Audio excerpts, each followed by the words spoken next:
Hello, this is Teresa Vastine. I'm going to do a little devotion for the ladies at Charity Free Will Baptist and anybody else that would like to listen along. We had to cancel our ladies' meeting in April because of the coronavirus, and I just want to share with you what God has laid up on my heart, and maybe it'd be an encouragement to you or to someone that you love. Maybe you can share it with them. And ladies, it's in Matthew 15:21 through 28. And this one is titled Crying for Crumbs. And in this passage of scripture, the Lord speaks to us about a woman from Canaan who came after him to heal her daughter who was grievously vexed with a devil. And my thoughts along these lines were, how many souls do we know that who is sin sick and that is maybe vexed with the devil, and that we need to be following after Jesus and crying out to him and on their behalf. And I was just thinking how the mother cried out for her daughter, and how it says in the scriptures that she cried for crumbs from the master's table. And I was just wondering, are we crying out for those that are in need, and are we being more selfish to think about our own selves, or are we willing to cry out to Jesus for those in need?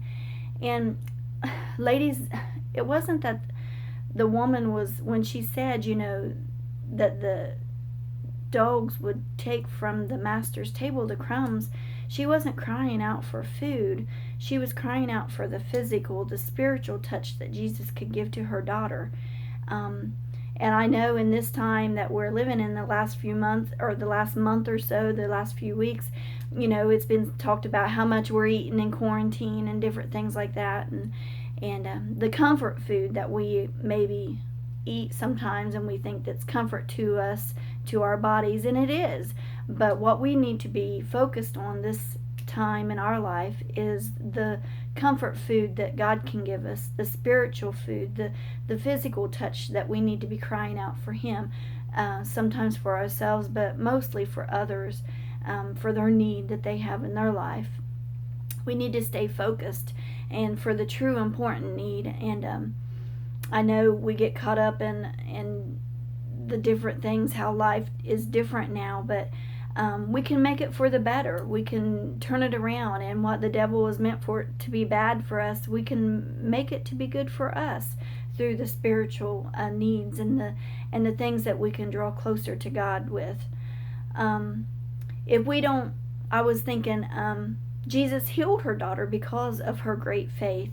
So with her crying out to him and continuing to follow after him and cry on her daughter's behalf, Jesus healed her daughter through that. And I was thinking, if we are crying out for others, we may see a change in their life if we continue and press on and don't get discouraged and don't give up when the devil comes at us with different things that we have to face and overcome, but just to stay focused and stay on track of what God has for us and for others in our life.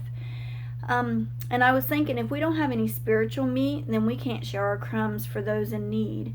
In Galatians 5:20 through 26, it's the fruit of the Spirit, and how the scripture talks about the fruit. And once again, this is not physical fruit that he speaks of, but it's the spiritual fruit that he's speaking of, the love, the joy, the peace. And those are the things that we need to give out. Sure, we can share our physical food with those in need, but the most need that they have in their life is for the spiritual food, for the spiritual fruit, the fruit of the Spirit. And that's what, if we don't have it in our life, we can't share it with others. We need to be able to stay on track, be focused, and really draw closer to God in these times instead of being lazy through the Spirit. We need to be able to be encouraged and uplifted so we can be a help to those that are in need as well. If we don't have any spiritual meat, then we can't share the crumbs for those that are in need. And sharing our faith with others is important, because as much as we know it's important in our life, those others that doesn't have Christ in their life, they're searching for something, and they're lost in this dying world, and they have no hope. Throughout the day, we call out on Christ, and they can as well, but if we don't show them the way, share the journey, the pathway that God has given to us in our testimony, then they're not going to know. They're going to be blinded to the things that Christ has for them. So we need to be sharing with others who could be healed and made whole because of our great faith of touching Jesus. When we cried out to Jesus on our behalf, who can we touch on the behalf of them? We can cry out to Christ on their behalf as well. Just don't get discouraged. And I know George did a little devotion about pressing on and not getting discouraged. And as it lingers on and it seems like we don't see no end to it, there is. This too shall pass. I know some of you have posted that. This too shall pass. And it may not be the same as it was before, but be encouraged. We're closer to home and going to heaven today than what we were yesterday if we press on and don't give up. And like I said, in Galatians 5:22 through 26 is the fruit of the Spirit, and that becomes our meat. That becomes our crumbs to share with others. Even though it calls it the fruit of the Spirit, it's really, honestly, to me, it's the meat, because if you have the joy and the love and the peace and the fruit of the Spirit in your life, that's what the world doesn't have, and that's what we need to share with others, that will give them the strength in their physical body to maybe reach out spiritually for the touch that Jesus has for them. The fruit must be present in our life to be able to share with others. And if we can't have any harvest to collect, if we don't have any harvest to collect, then we can't have harvest to collect if we're not sowing the fruit, sowing the seeds that Christ gives to us.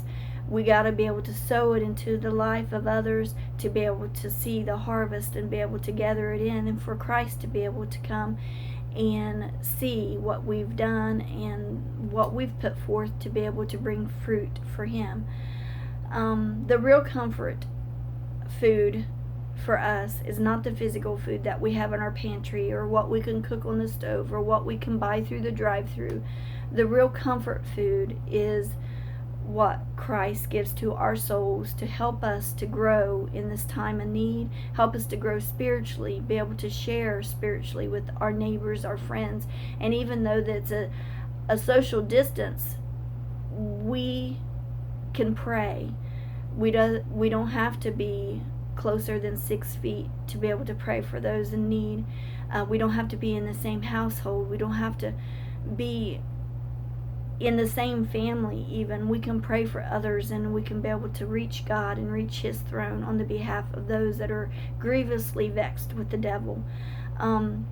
What do we have to offer? We have a lot to offer if we have Christ in our life, and if we put Him first and we sow those seeds and we plant them and we see the harvest and we share it with others. We have a lot to offer and a lot to encourage others, and we have the hope living in us. We need to just be able to share it. And as we cry out for crumbs from the Master's table, cry out on the behalf of others that aren't crying out for themselves, and we'll be able to see and make a difference in this world. I love you all, and I miss you, and I thank you for your time.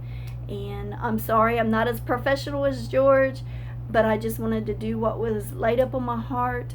And as you ladies know, what we did last month for the devotion was the standing still, and how appropriate for that devotion to come before our quarantine and for our stay in place came into effect, and how God knows what we're going through, and He won't leave us through this time of need if we just cry out to Him.